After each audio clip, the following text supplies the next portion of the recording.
विष कन्याएं, एक मनगढ़ंत कहानी या हकीकत। आज हम इस मिस्ट्री से पर्दा उठाएंगे अपनी इस वीडियो में।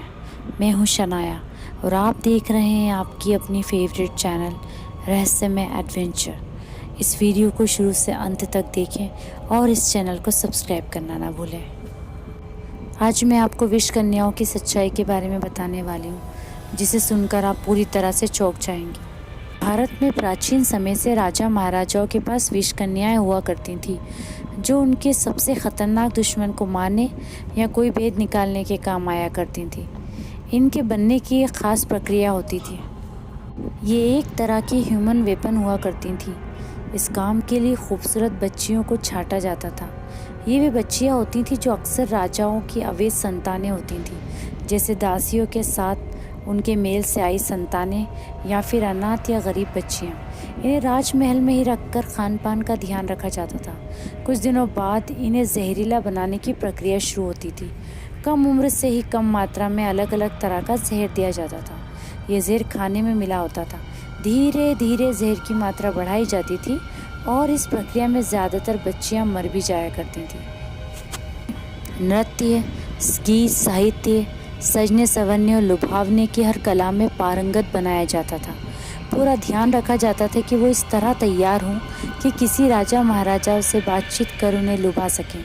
युवा होते होते वो इतनी जहरीली हो जाती थी कि उनके शरीर का स्पर्श भी जानलेवा हो जाया करता था।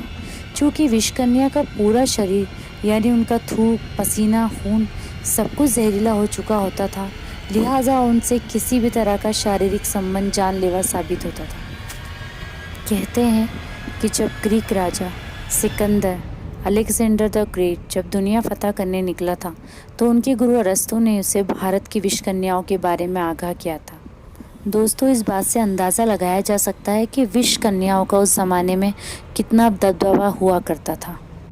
हालांकि ऐसा कोई ऐतिहासिक दस्तावेज नहीं है जो पुराने समय में विष कन्याओं के होने की पुष्टि कर सके, लेकिन तब भी दुनिया भर के साहित्य और लोक गाथाओं में उल्लेख होने के कारण इस पर मोहर लग चुकी है कि कहीं ना कहीं विष कन्याएं ज़रूर वजूद में हुआ करती थी।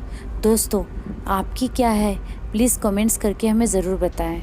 इसी के साथ साथ हनी ट्रैप को विष कन्या का एक आधुनिक टर्म माना जा रहा है। ये एक तरह की महिला जासूस होती हैं जो सेना के अधिकारियों से ज़रूरी जानकारियां निकालने के लिए अपनी सुंदरता को हथियार की तरह इस्तेमाल करती हैं। जब आधुनिक विष कन्याओं का जिक्र आता है तो हम माता हारी को कैसे भूल सकते हैं। इन्हें एजेंट H21 के नाम से भी जाना जाता है, जो कि उनका सीक्रेट कोड था। नीदरलैंड में साल 1876 में जन्मी माता हारी का असल नाम मार्गरीटा टसिला था। बाद में एक पुजारी ने इन्हें माता हारी का नाम दिया था। इंडोनेशिया में इसका अर्थ सूर्य होता है। ये बेमिसाल सुंदरी और बेहद कामुक नृत्यांगना थी। पहले विश्व युद्ध में उन्होंने जर्मनी की और फ्रांस की जासूसी के आरोप में मौत की सज़ा दी गई, लेकिन ये एक ऐसी महिला थी जो आज भी विष कन्या के नाम से मशहूर है।